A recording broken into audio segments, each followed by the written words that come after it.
magluluto po tayo ng maha blanca. Muna sa inyo, at siyempre po ingredient na gagamitin natin sa ating paggawa ng maha blanca. At ito naman po yung ating unang gagawin mga paps, mga moms, mga idol. Ayan, so ilalagay po natin sa isang malinis na lalagyan. At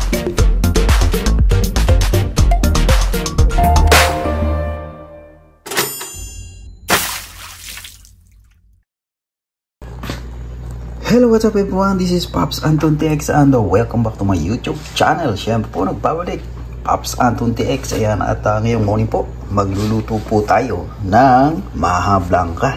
At siyempre po, bago po tayo pumalaot, sabi nga, papakita ko po muna sa inyo kung ano yung mga ingredient na gagamitin natin sa ating paggawa ng maha blanca. Siyempre po, meron po tayo ditong 1 cup of white sugar, 1 cup of cornstarch, syempre.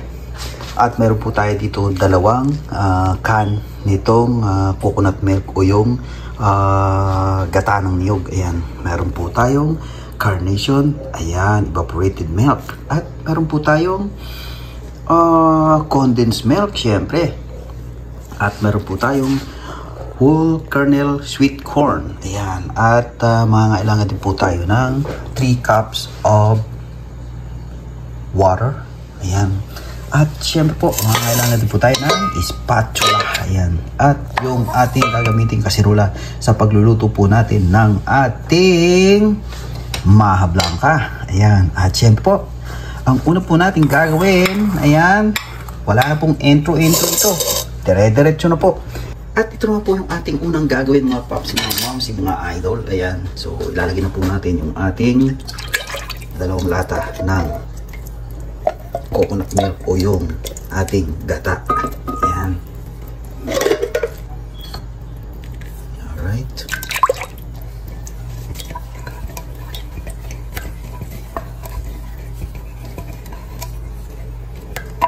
So wala po tayong available ngayon ng color ng gloves, kaya yung gamit po natin, ayan, kulay blue. Ayan. So ang susunod po na gagawin natin, tapos po natin mailagay yung gata ng nyog. Ito naman pong carnation evaporated milk. Ayan. So yung gagawin po natin dito, mix lang po yan. Ayan. Haluin lang po natin. Ayan. At syempre po, ang susunod na gagawin natin dyan, ito pong ating condensed milk. Ayan. So ilalagay na po natin lahat. Ayan. Ayan. Siyempre, mekos na rin po yan. Yun.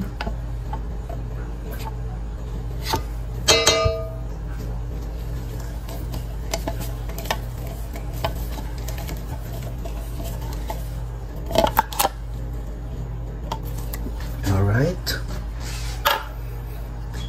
At ang susunod po natin gagawin, ayan. Ayan, may mekos lang po natin yon. Ayan. Ito naman pong ating whole kernel sweet corn, ayan. So ngayon, tapos nga po natin ma-drain yung water, ayan, ilalagay na po natin.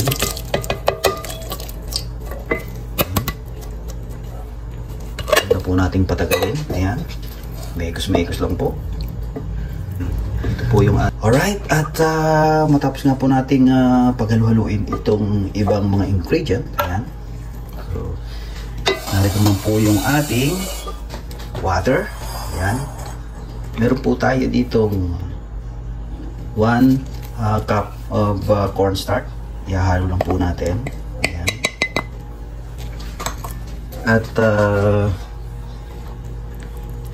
tutunawin lang po natin yung ating cornstarch dito sa water.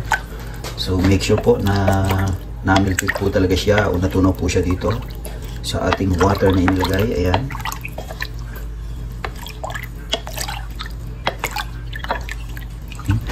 Kailangan po muna nating lusawin po sa water itong ating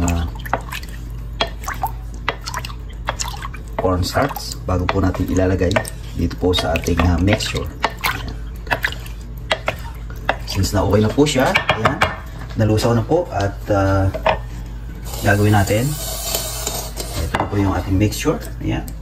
So, gagawin natin, ihahalo na po natin yung ating nalusaw na cornstarch dito sa ating mixture. Ayan. So hahaluin lang po natin ito.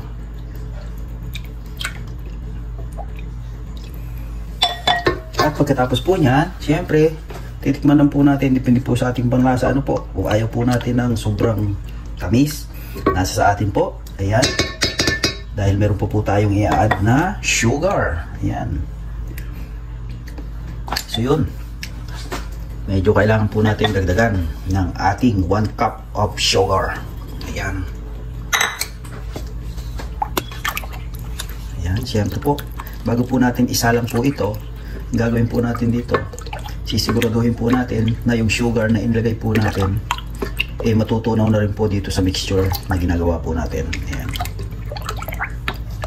At sisiguraduhin din po natin na yung ating inilagay na cornstarch ay lusaw na lusaw po. Ayan. At pagkatapos po ng ating ginagawa ngayon, ang gagawin po natin, lalagyan naman po natin ng cheese. Ayan. At isasalang na po natin. Ayan. Alright. Ayan, siyempre po, tuloy-tuloy lang po yung ating paghahalo. Ayan. Hanggang sa masigurado po natin na nalusaw na po yung ating cornstarch at yung ating sugar. Ayan. At titikman po ulit natin siyempre. Ayan. Okay na po siya. At sa punto po ito, ilalagay naman po natin itong ating 1 cup of shredded cheese. Ayan. Mekos-mekos lang. Mekos-mekos. Alright. So dahil nga po, okay na po yung ating mixture ngayon. Ayan. At sabi nga talagang lusaw na yung ating mga inilagay na cornstarch at yung ating sugar. Kaya ang gagawin natin ngayon, isasalang na po natin. Yung gagawin po natin dito, isasalang po natin sa pinaka mababang heat po nung ating mga kalan. Alright? So let's go! So ito na nga mga paps, mga moms, ayan, i-open lang natin. Yun. So yung pinaka mahina po, ayan. Alright. So isasalang lang po natin ito. Ayan. Alright. At syempre po, hahaluin lang po natin ito ng hahaluin. Ayan. Keep stirring ka nga. Ayan. Dahil napakabilis lang pong maluto nito. Once po na uminit na po yung ilalim po nito, ayan, yung ating inilagay na cornstarch, yun po yung magpapabuo po dito. Siya po yung magpapalapot dito sa ating ginagawang maha blanca. Ayan. So kaya po yung gagawin natin dito, tuloy-tuloy lang po natin yung ating gagawing paghahalo. Ayan. Mas mainam po na gumamit po tayo ng mga ganitong klaseng spatula. Ayan, o yung mga sandok na kawayan. Ayan. Para po hindi po magasgas yung ilalim po ng ating mga kasirola. Ayan. So, ganito lang po yung gagawin natin. Siyempre, halo-halo lang. Ayan. Mekos-mekos lang po yan. Ayan. Yun.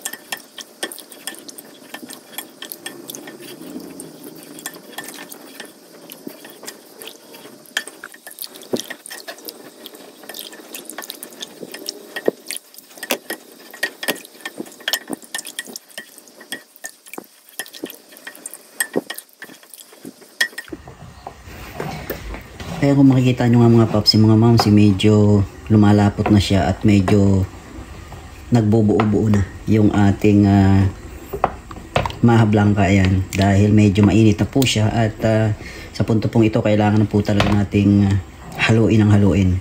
Hindi na po natin tatantanan ito. Ayan. Dahil ang mangyayari po dito kapag tinantanan po natin, masusunog na po yung sa ilalim nito. Kaya tuloy-tuloy lang po yung ating gagawing paghahalo po dito. Mekos-mekos lang po ito. Ayan. Ayan, kung nakikita nyo po, medyo malapot na po talaga siya. Ayan. Yun, Yun po yung hinahanap nating texture. Yung talagang malapot hanggang sa lumagkit. Ayan. At talagang mamuuna po siya. Ayan. Nakikita po ninyo. Ayan. Ayan. Malapot na po. At bumibigat na rin po yung ating kamay sa paghahalo po nito, syempre. Ayan. Yun, diba? Ayan. Bumidikit na po yung ating panghalo. Ayan. Ayan. Sige po, tuloy-tuloy lang po natin. Mekos-mekos lang, syempre. Ayan. Yun, nakikita po ninyo. From liquid po kanina, magiging solid na po siya. Ayan. Ayan. At sa punto pong ito, hihinaan pa po natin yung ating apoy dahil baka masunog na po yung ating nilulutong Maha Blanca. Ayan. Ayan,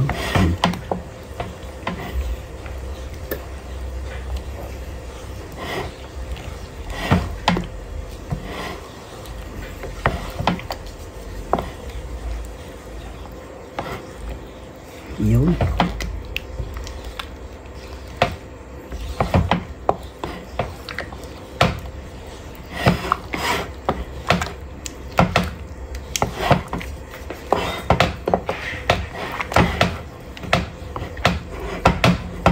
Mekos-mekos lang yung pinsan. Mekos-mekos. Ayan.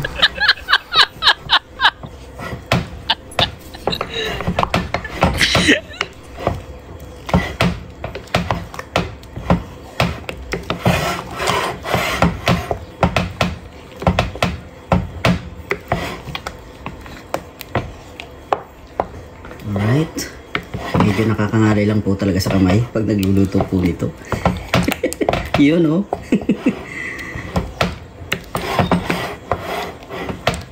Alright. Ayan mga paps, mga mamsi, mga idol, kung makikita nyo.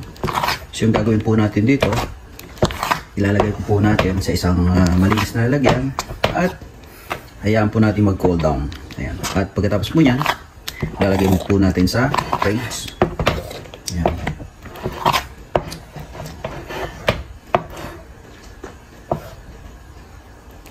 Yun,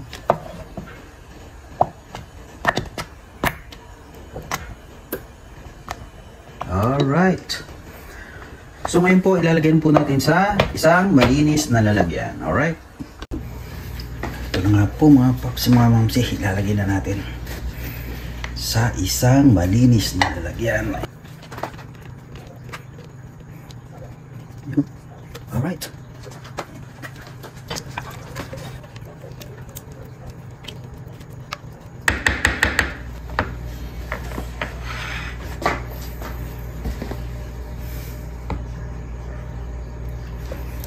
At yun nga po yung ating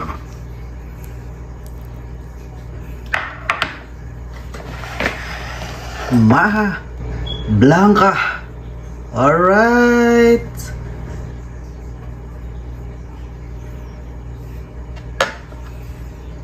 Thank you for watching. Bye-bye.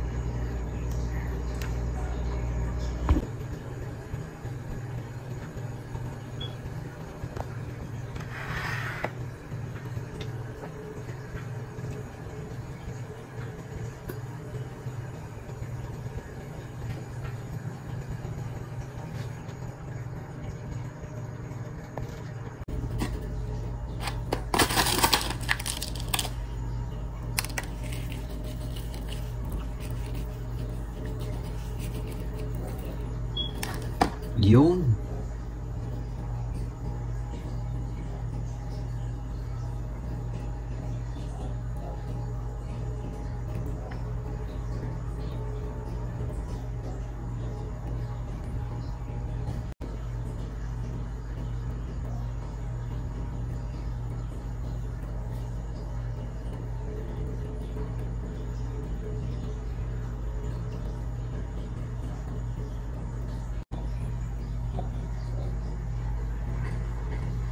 with cheese on top.